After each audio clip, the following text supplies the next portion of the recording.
Caught me looking at my phone. How's everybody doing? This is Mike Banner, and today is Monday, and we are back for the next episode of 62 Who Knew. Thank you so much for being here.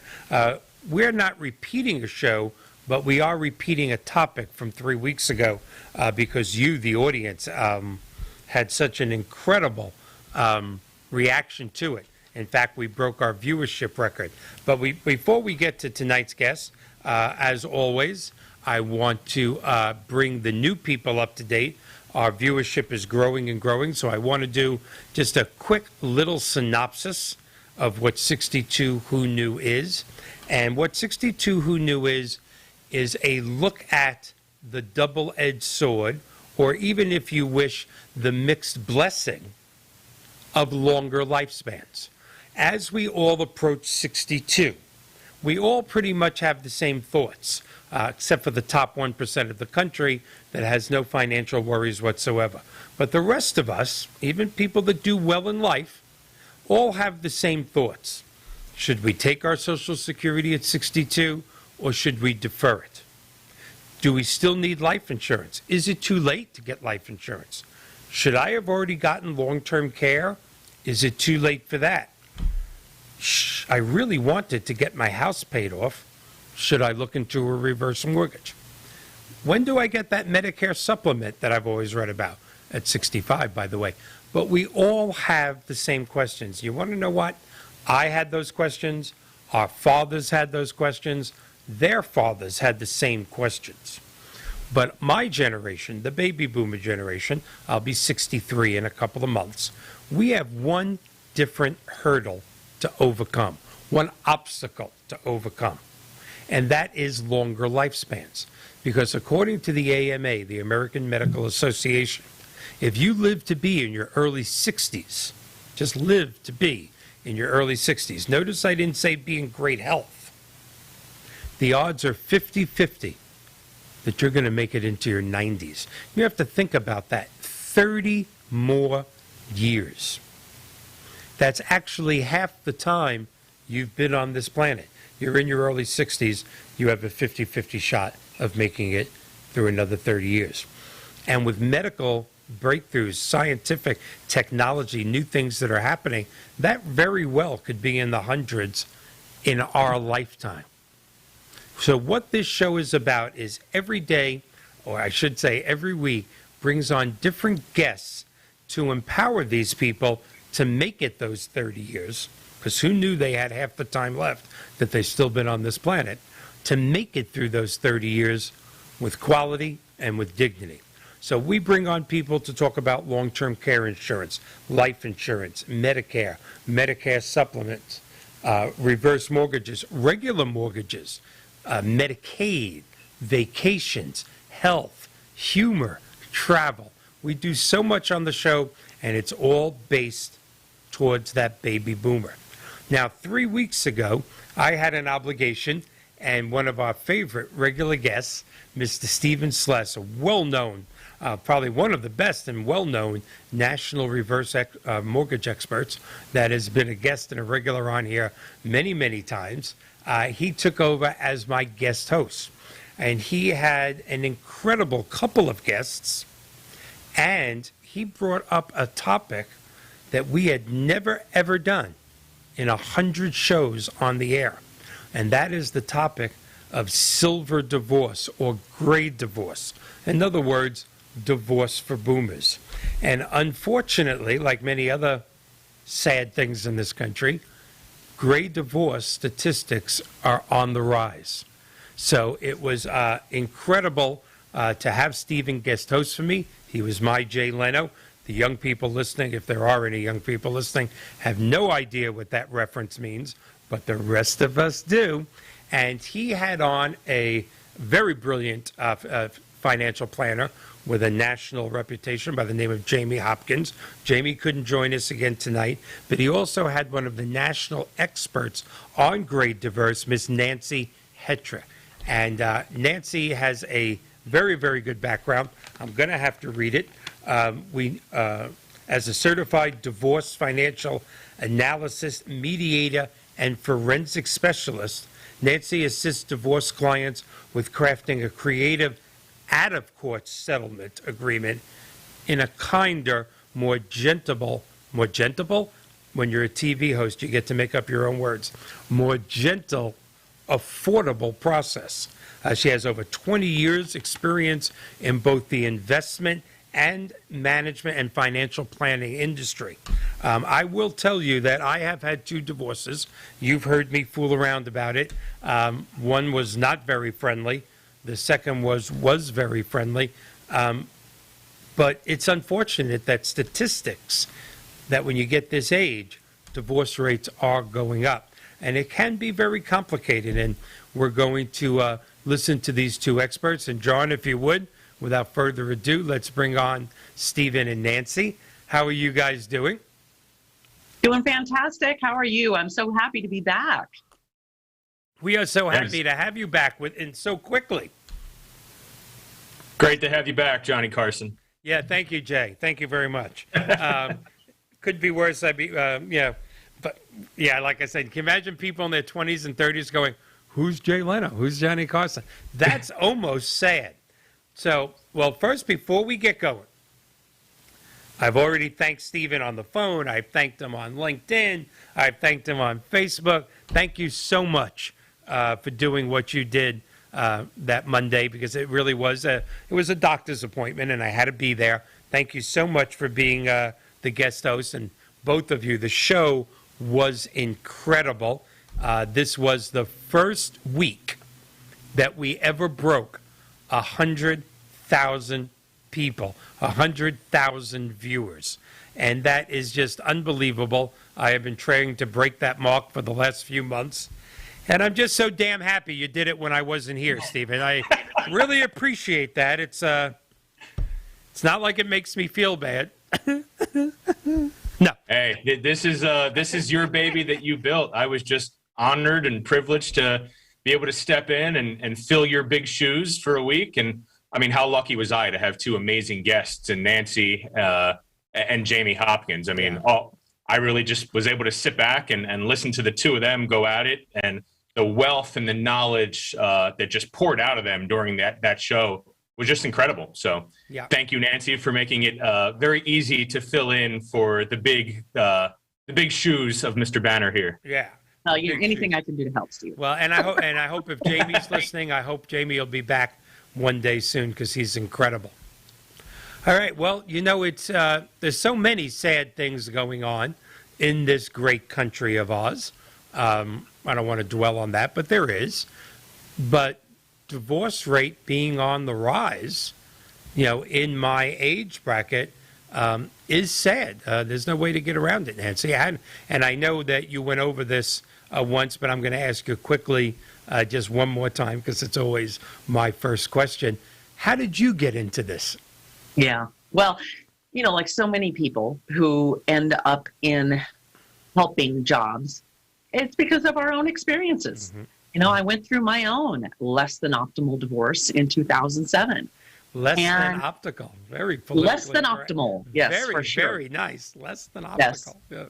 And learned a lot about the process and realized that it was a really messed up process, and that all of the support that I wanted and needed, I couldn't find. And so then shortly thereafter, I learned about this credential, Certified Divorce Financial Analyst, and I thought, wow, I would really like to be part of the solution instead of part of the problem. And I have to, though, Mike, I got to challenge what you said about this being one of those sad things, because I'm gonna challenge that. I'm actually a believer that every single one of us should be with a person who lights up our world. And when you come in that door, somebody should be so happy to see you. And if you don't have that, then I think that divorce is often better for both people. Because I guarantee you, if one person is not happy, the other person is not truly happy either. And so, I wrote a book, Divorce is Not for Dummies, How to Cover Your Assets. And I dedicated it to my mom, who was a victim of domestic violence for 45 years. Oh, I'm so sorry. Because she was too afraid to leave. So I don't think divorce has to always be sad. I think it can be a time of empowerment and true transformation. And I think the reason the numbers are going up so dramatically for boomers is because we know we might have 30 more years. And we're in this stage of life where people are choosing to age differently. I had a couple that I worked with one time that was 72 and 74, getting a divorce after 48 years of marriage. And a lot of people hear that and think, oh my goodness, well, why in the world would you bother? Well, the wife was a retired nurse, and she looked like she was 52. And she spoke with me and she said, well, I do still work part-time a little bit doing insurance physicals. And I said, oh, well, how many hours a week do you do that? Oh, 35. So she's out there working virtually full-time. Mm-hmm. And she said, well, except on Thursdays, because I do jazzercise on Tuesdays and Thursdays. And so mentally, she was a kid. Oh, and by the way, every other Saturday went to care for her mother, who was 97 and still living independently. Yes. And her husband had been retired for probably 8-9 years. Mm-hmm. And he decided he was an old man. And he would sit and watch television all day. And he would sleep. And he would take a nap. So he was living his grandparents' retirement. And she was living the new retirement. Yes. That's completely different for boomers. There's a mismatch there. While they may have been perfectly suited when they were young and raising a family, they've evolved apart. And now both of them are going to be happier if they have a different situation. You know, I'm glad you challenged me because I agree. I absolutely agree. I'd rather see two happy people separated, not together, than, quite frankly, two miserable or two unhappy people. You're right. I stand corrected. Stephen, what do you think about that? I think people are deciding, boomers are deciding to retire better. Right? They're deciding that, like to Nancy's point, they have this whole life in front of them, perhaps 20, 25, 30 or more years. They want to do things differently than their parents or grandparents, right? It is a younger mindset. It's a more active generation. There's a lot of medical advances. People are feeling better. They're acting better. They're looking better, right? There's a lot of cosmetic improvements that you can make if you choose to. And it's just a very different mindset today than there was when I got into the business of working in the arena of helping baby boomers and seniors, where it was more of the husband in Nancy's story. Retirement used to be that, right? You worked hard for so many years, you retired, and then you sat home on the couch all day. That's not this baby boomer generation. This baby boomer generation is very active. They're very into their health. They're very into their looks. And look, at the end of the day, to each their own, whatever makes them happy makes them happy. And if that's not the spouse that they're with, and we're seeing this at a very high rate, Nancy alluded to, she's seeing it. She's on the front lines of it. We're seeing it because the reverse mortgage is a financial tool that is allowing more of these couples that are divorcing later in life to divorce more amicably, right? Without one or the other holding the short end of the stick. What I've noticed about, and which is pretty encouraging about the seniors that we're working with that are getting divorced, these are amicable divorces, right? These are folks that have been married for 30, 40 years. Right? They care deeply about one another. They just, like Nancy said, they just grew apart. But they want to make sure that the other one is taken care of. And that makes for a collaborative divorce to be actually pretty easy. And I can see why Nancy's thriving and very busy in her business. I talk to a lot of attorneys that do divorce as well, and they agree. They're seeing this as well, where people don't want to argue. Right? It's not what you would think divorce would be, where you have these two angry couple, these angry individuals, and they don't care about the other, and it's just this big contentious negotiation. It's not the case these days, and it's important for them to understand their options to be able to have a fair, equitable, and amicable divorce. Well, let's face it, Nancy, I think, please correct me if I'm wrong, one of the things that younger couples, I know it helps create divorce, but one of the things they argue about is money, is child support, who's getting custody of the children. Let's face it, if you're in your 50s and 60s or 70s, hopefully you're a little stable than you were younger when you were younger financially. So maybe there's not so much argument about splitting the assets. I don't think we have to worry about who's getting custody of the children when they're in their 30s. Yeah, so it should be more amicable. It really should. Well, and right, we're not talking about custody of the kids. Instead, we're talking about maintaining a relationship that will allow them to go to weddings and visit grandkids all at the same time. And one of the things I tell them is, look, I'm trying to help you be the best divorced family you can be, because you're always going to be a family. Nothing's going to change that. And so there's often, Mike, not arguments about how to split assets, but confusion on how to split assets. Because one of the things is, boy, when you have a marriage that has been that long, you have a lot of financial complexity going on. And so there's often just a real challenge on how to unwind it in the smartest way, so we don't give more money to Uncle Sam than we should. Yes. And so that we're both going to be set up to have some semblance of the retirement that we envisioned when we planned it together. Because obviously the same money that was going to support a retirement household now has to support two. So there's definitely some changes that have to be considered. And those are the kinds of things that we really help them with on the planning side.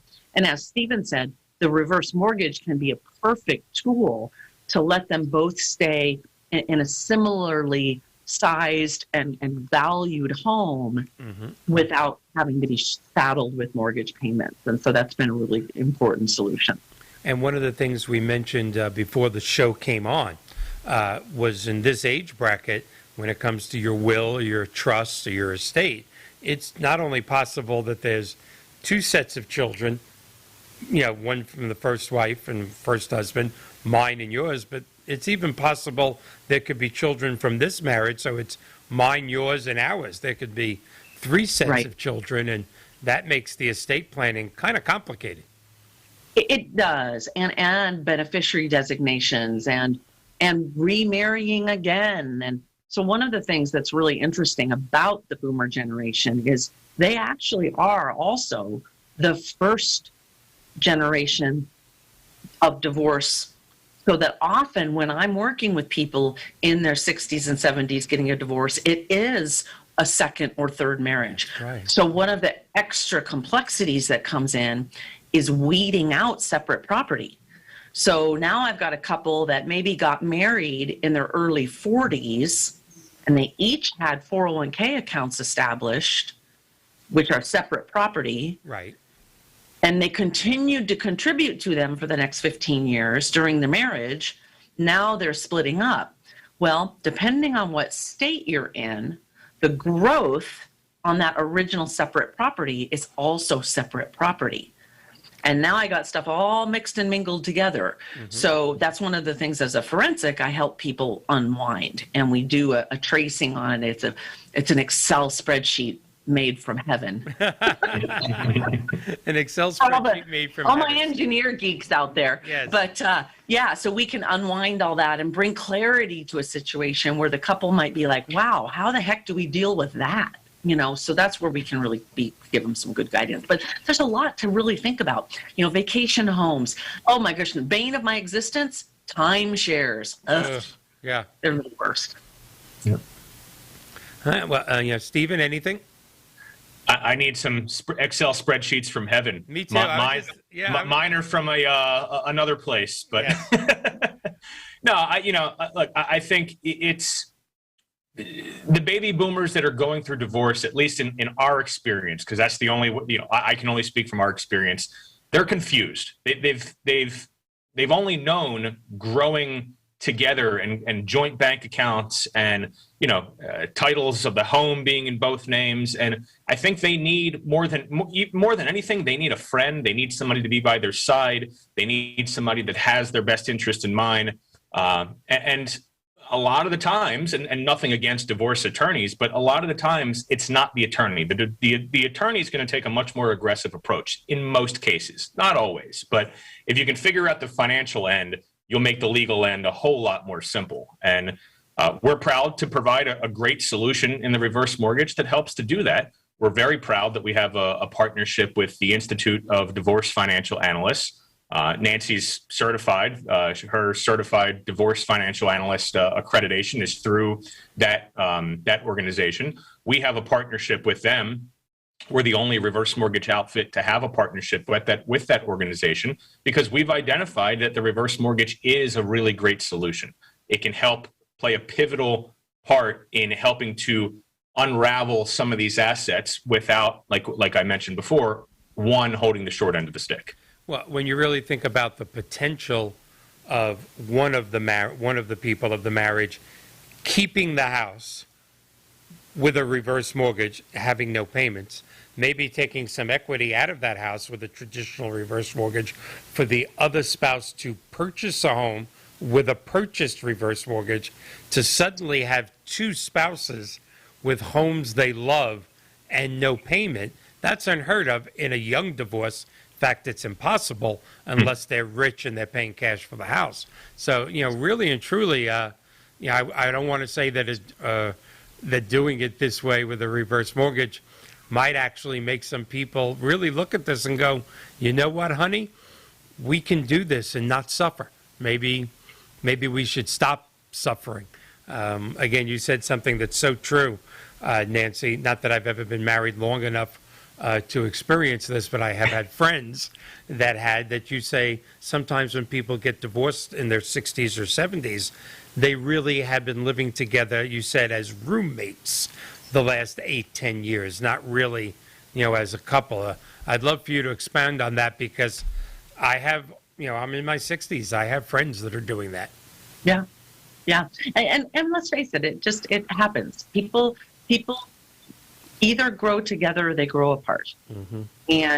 And I often hear that when I'm working with people going through divorce, that intimacy left a long time ago. And there's a really fabulous study that was done where they studied couples getting divorces. And what they found psychologically is there's a 2-year window from the time that someone first thinks they might be headed for divorce until the time they say, that's it, I want a divorce.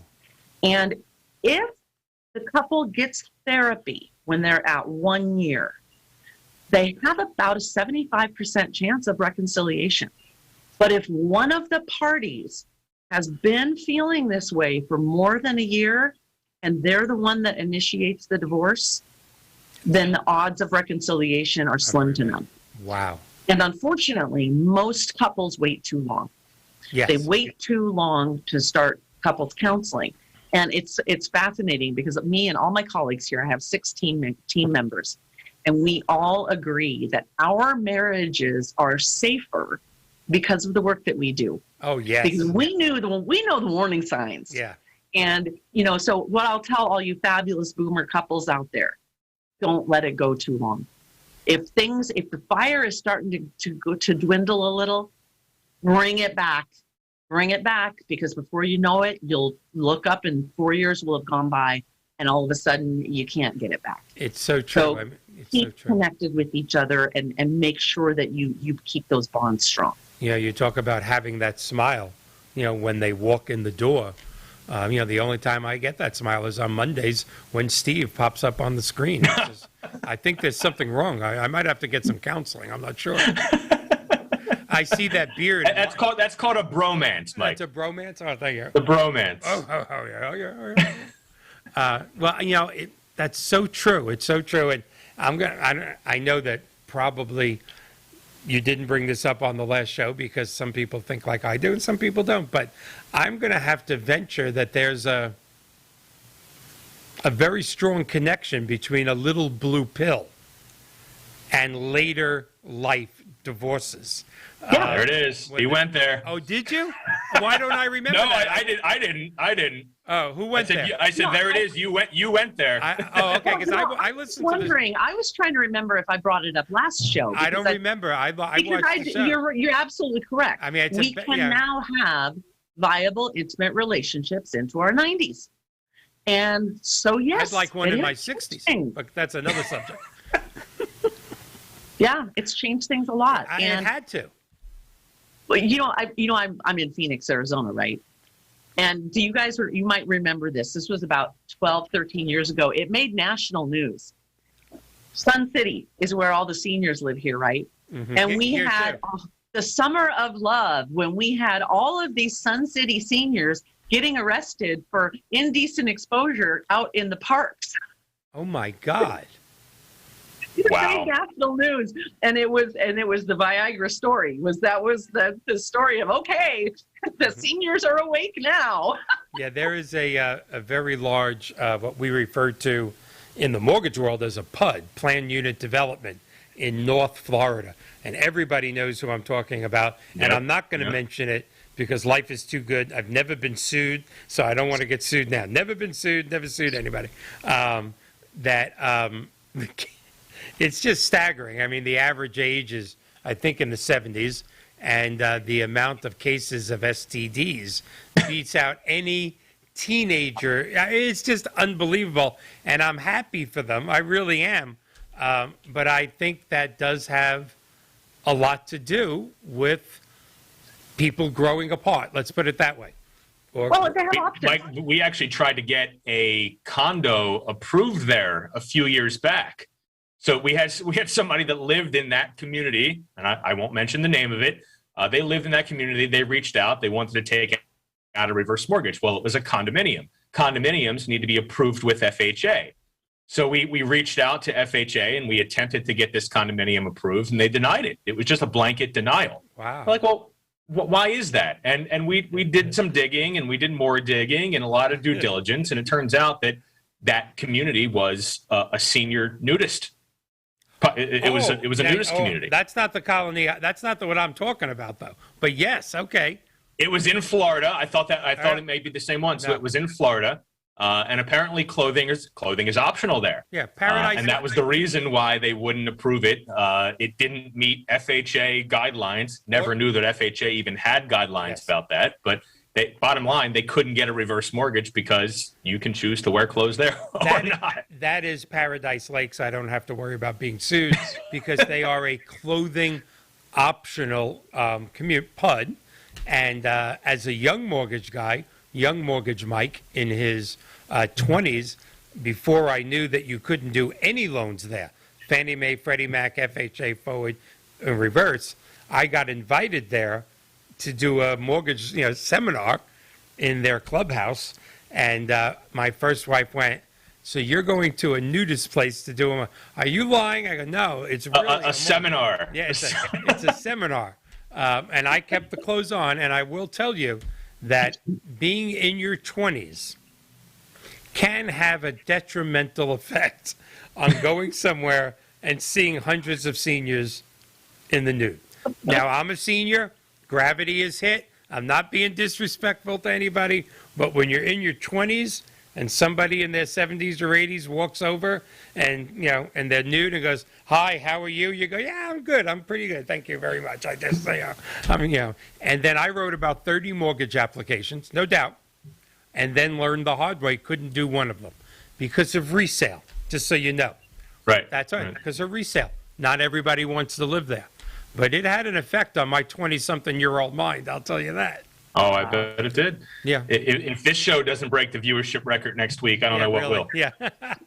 Or maybe I should call Viagra as a national sponsor. I'm looking for national sponsors. This could be it. There you go. Set that one right up for you. Boom. Well, tell us a little more, though, Nancy, because, there are friendly divorces, I hope. But sometimes do you still run into very unfriendly divorces, even at that age, where one person wants it and one doesn't? And usually it's over. Well, in fact, I'm actually working on a case right now. where I am doing the forensics for what's called a marital waste claim. What is that? Which means during the marriage, money was being spent on non-community purposes that wife is entitled to reimbursement for. Wow. And so we have now figured out that since 2015, the girlfriend in Florida, over $500,000 has been spent on an extramarital relationship. And so she's not happy. I don't blame her.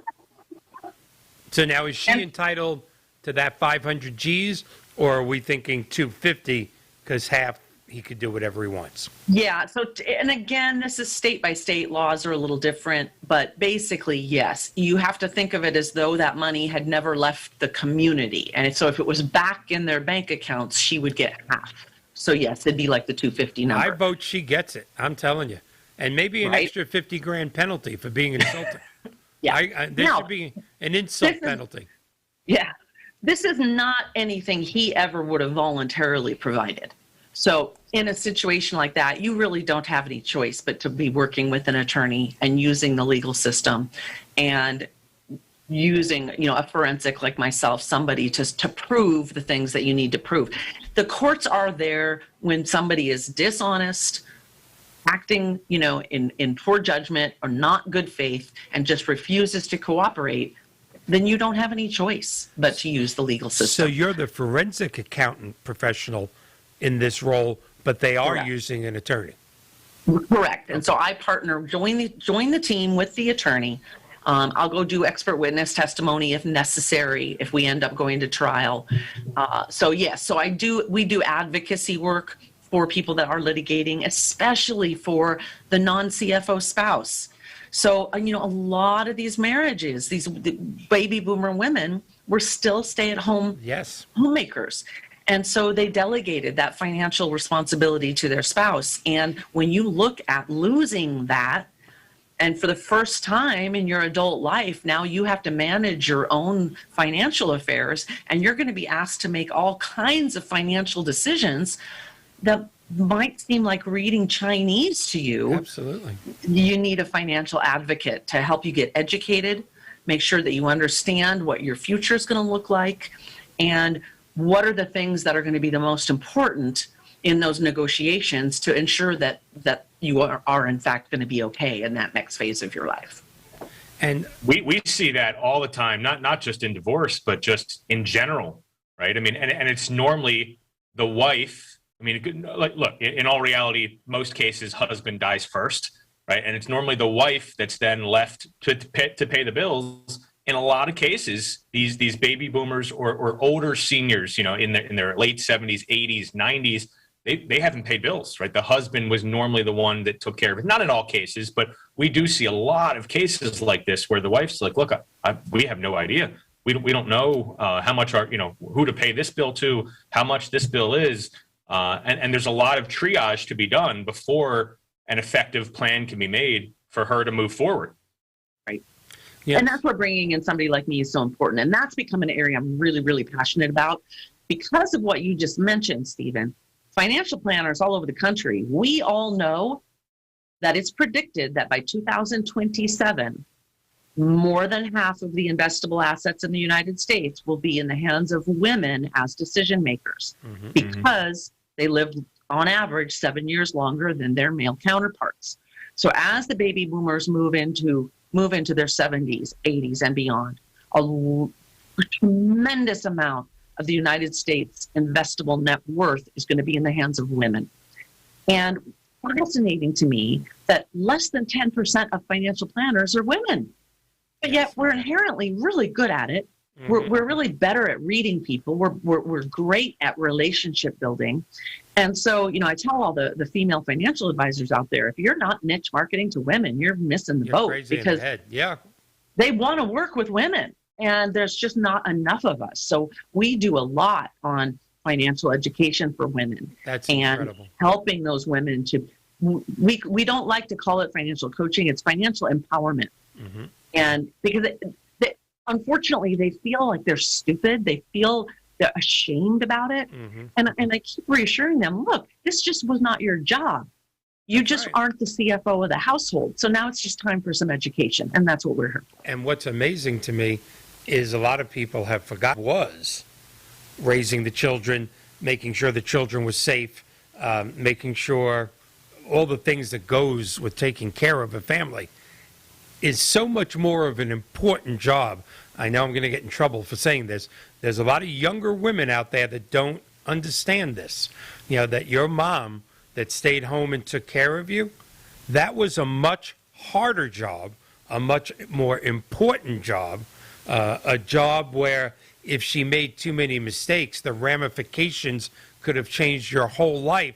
Much harder to be a great mom than it is to be a lawyer or a financial planner or run a business. And I know I'm going to get, from my own circle, grief over that, but I think there's a generation of men and women that, and maybe more than one generation, that have actually forgotten most dads can't raise kids.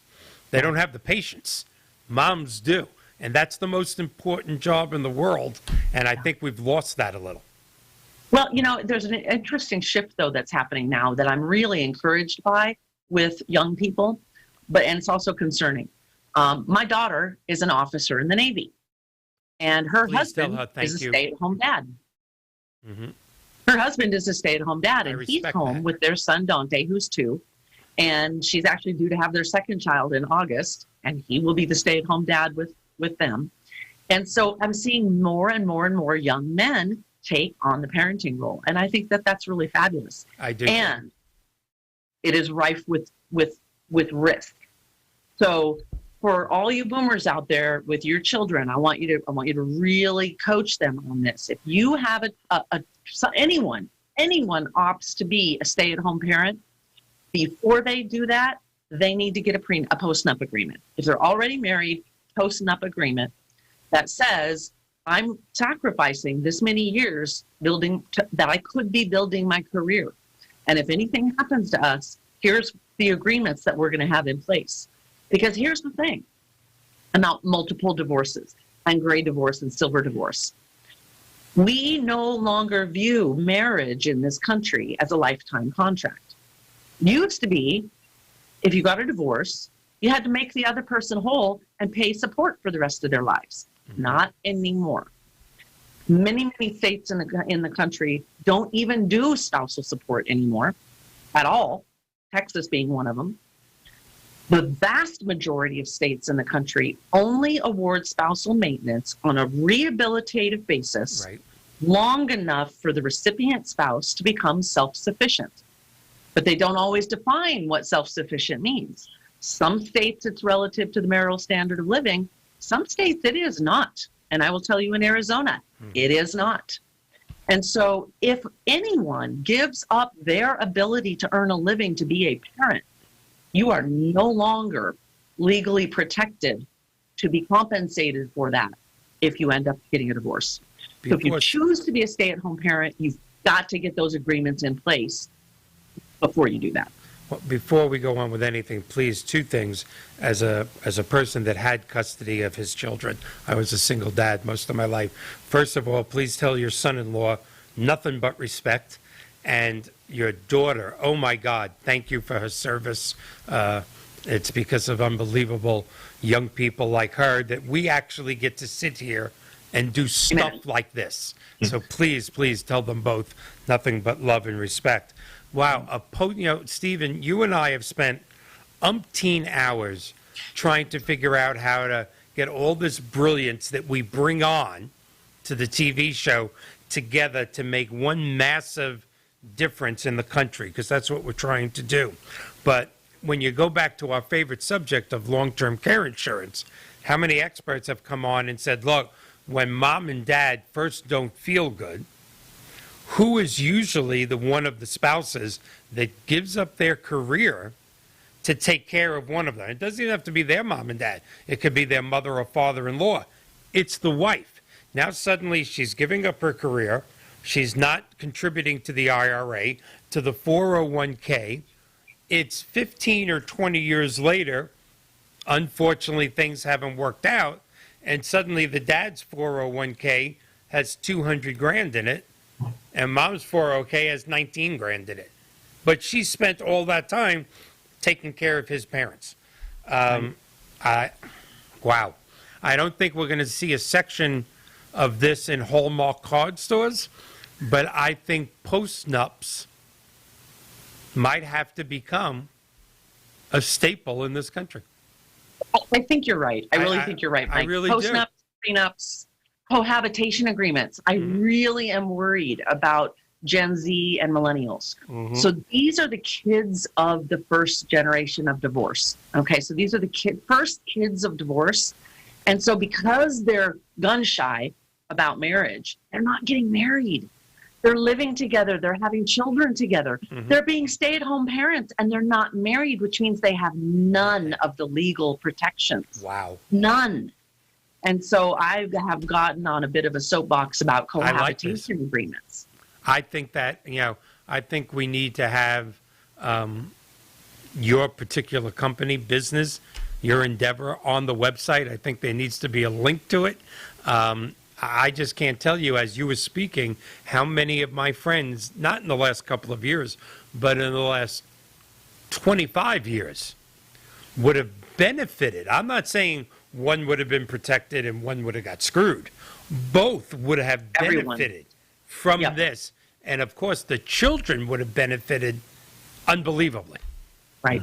Wow. Well, I'm working to do my part. So we have a second location now in Indianapolis. And I have put out the call to financial advisors around the country that I teach and train to join us. We need a national conversation. Yes. And in order to have a national conversation, it's going to take a national brand. And so I'm working on building a little army. So everyone out there that needs this information is going to know right where to go to find it. And that's definitely one of my big goals. Stephen, I know you're already part of her army, but I would love 62 Who Knew to be part of this army. This is just incredible. Yeah, no, it comes back to the whole reason that the show even exists, and that's proactive planning, right? Whether it's these setting up these agreements proactively, whether it's consulting with a financial advisor proactively, making sure that the family's finances are right. For the kids, right? Just planning, long-term care insurance, life insurance. It all is one big cycle of empowerment and education. And Michael, I mean, this show is fantastic. I mean, you have 100,000 people when I host.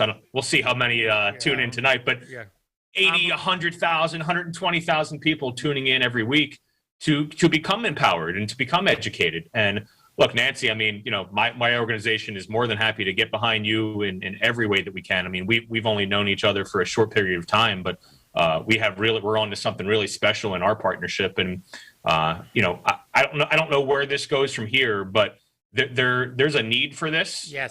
There's a void of this knowledge and a void of this education out there. And, we're the ones that are here and able to provide it. We're holding, the Sless Group is holding a webinar for certified financial planners on June 16th. And I'll be sharing more on my social media coming up here soon. We're actually going to be offering 2 hours of continuing education for certified financial planners, where we're going to talk to the IDFA organization, the institute that certifies divorce financial analysts, about how to use reverse mortgages in retirement planning, how to use reverse mortgages in silver or gray divorce, how to use them to fund long-term care or fund life insurance. But you can't have one without the other. That's right. And this to have this platform and to be able to get this education out there is fantastic. I'm happy to put a link on my website as well. We get a lot of traffic to our website.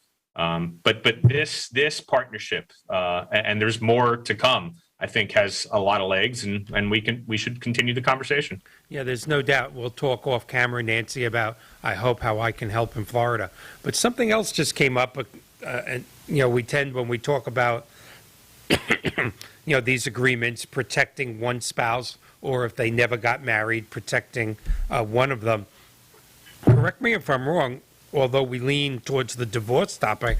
How about people that are living with each other, or married, but living with each other, I guess, mostly, with no protection, and one of them gets killed in a car accident. One of them gets terminal cancer. One of them gets, there's just, one of them dies from COVID-19. We tend not to think about that when we get on that divorce roll. I've been divorced twice. I guess you got into it from your first divorce, so you've been once. I won't ask you. Steven's still blissfully happy. But with a beard like that, how can you not be happy? Yeah, we won't even go into what makes his wife happy. That's a totally different topic. But this, you've been trying to go there all show. I know I have. But oh my God, for the married couples, again, who one of them developed a sickness, a cancer, kidney failure, liver failure, and suddenly the other part is becoming the caretaker.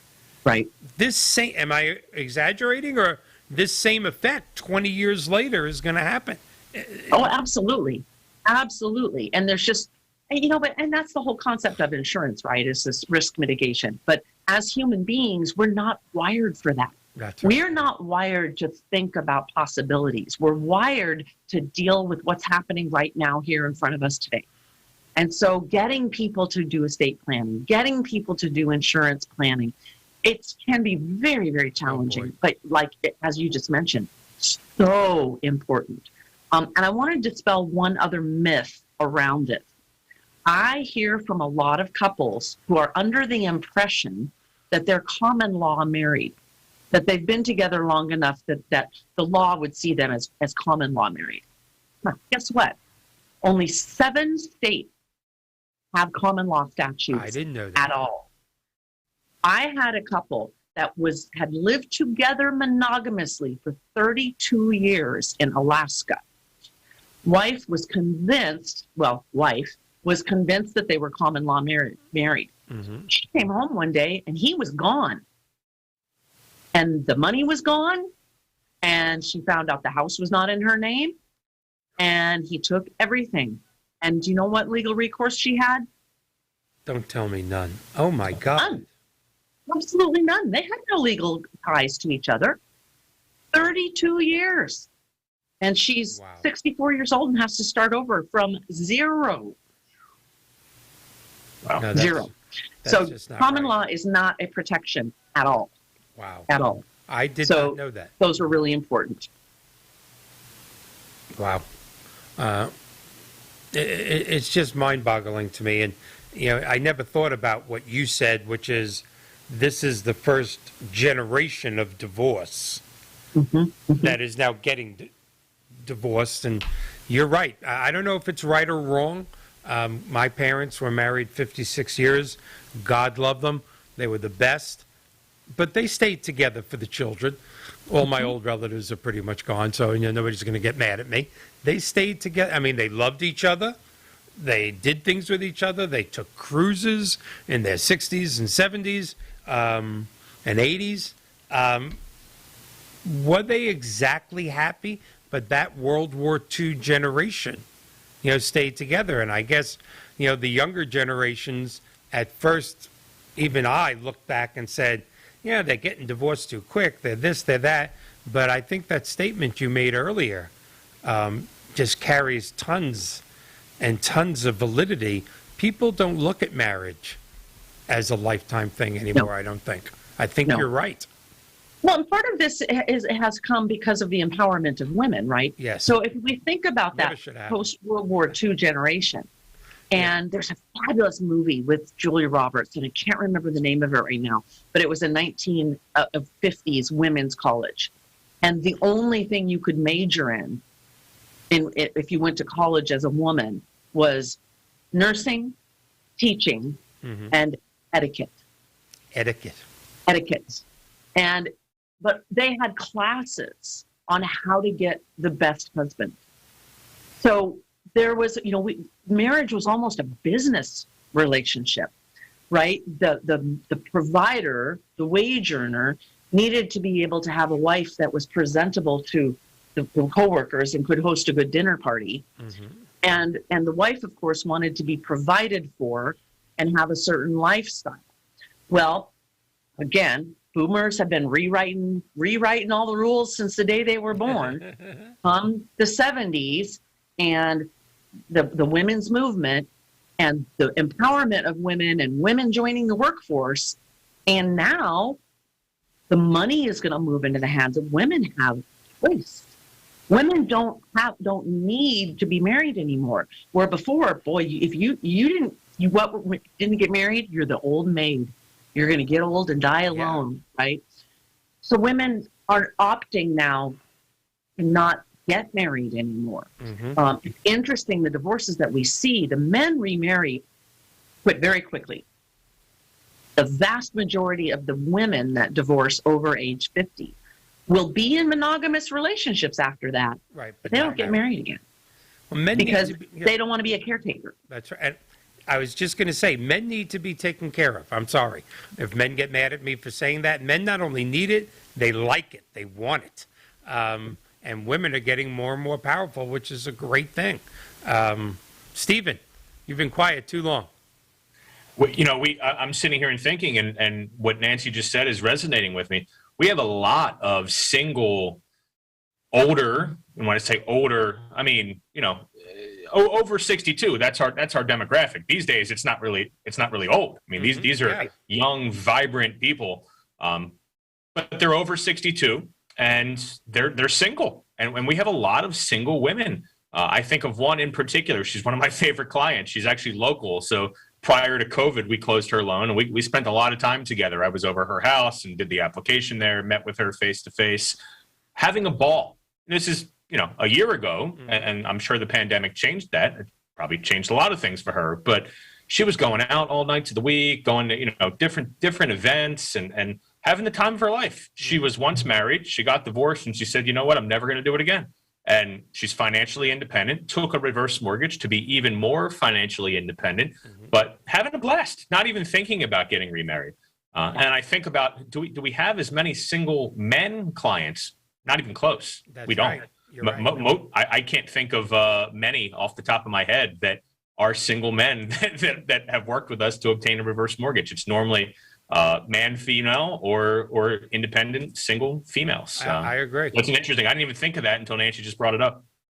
No, I got to tell you though, I have a lot of empathy for young men today because their role has changed completely, and they don't know who to be now. What do women want? And I'm not even sure a lot of women know what they want. Where it used to be very clear, you were raised to be the provider and to be strong. Well, I provide for myself now. So what you got for me lately? And I think young men are struggling with that. Young men are struggling with, where do I fit in? And what does our partnership look like now? And how do we bring value to each other in relationship? And I think the next 50 years are going to be really interesting to see just how marriage evolves and human relationships evolve when we're more evenly matched now in terms of earning ability and our place in the world, if you will. And then if you add in, quite frankly, the different sexuality now, thank God gay marriage is legal. It should have been for the last 1,000 years. But you have gay marriages, you have all types of different sexuality now. I think this next 50 years, I think you're exactly right, is going to be unbelievably interesting. I think I'll be gone by then, but I think the marriage, Stephen, is going to turn into like a mortgage. It's going to be like a 5-year adjustable, and or maybe a 10-year. That's an incredible analogy. Yes, or maybe an arm marriage. Yes, or maybe a balloon. Option for renewal every 10 years. Right. A balloon, a 10-year balloon. That's it. It all comes due. No, this has been really and truly fascinating. Again, I can't get it out of my mind that post-nuptial, when you have a divorce, statistic in this nation for at least the last 20 years of more than 50%. You probably have more updated figures than I do, Nancy, but the last figures I looked at were slightly more than 50% for first marriages, slightly more than 70% for second marriages, because that's the rough one. You're bringing young children together, You might be different religions. I'm strict. You're permissive. My kids eat candy. My kids eat fruit. That's a rough one, the second marriage. But I have seen, and that's what gives a guy like me hope, that the third marriage, which is so ridiculous that we're talking about this, has like an 80% chance of lasting forever. Because you are older and there's no children and there's less to argue about, and hopefully both parts of the couple have become empowered and are past a lot of the arguments. It's a mutually beneficial and chosen relationship with no strings attached. Mm-hmm. Well, I don't even know what one of those are. Well, except for Steve. Except for Steve. I do. Yeah. I got the best in the world right now. You do? All right, fantastic. I'm jealous. And Steven, you have a great person too. Absolutely. Oh my gosh. We don't even have enough time left in the show to get into that. But yeah, no, that is so good. Incredible. You know what? Let's maybe, if we can, you said your webinar is the 16th for financial planners. And what day is that? I think it's a Wednesday. All right. So even though, of course, we'll continue to mention it on the show, for the next 6 weeks, but let's 9 days before that, the Monday and a half before that, maybe have a panel show with you and Nancy and Bill Comfort and maybe a financial planner to discuss your webinar. That'll be in 9 days. Yeah, it'd be great. All right, let's do that. Nancy, thank you so much. I am going to contact you, this week off camera because I'd love to help you in any way I can, especially here in Florida.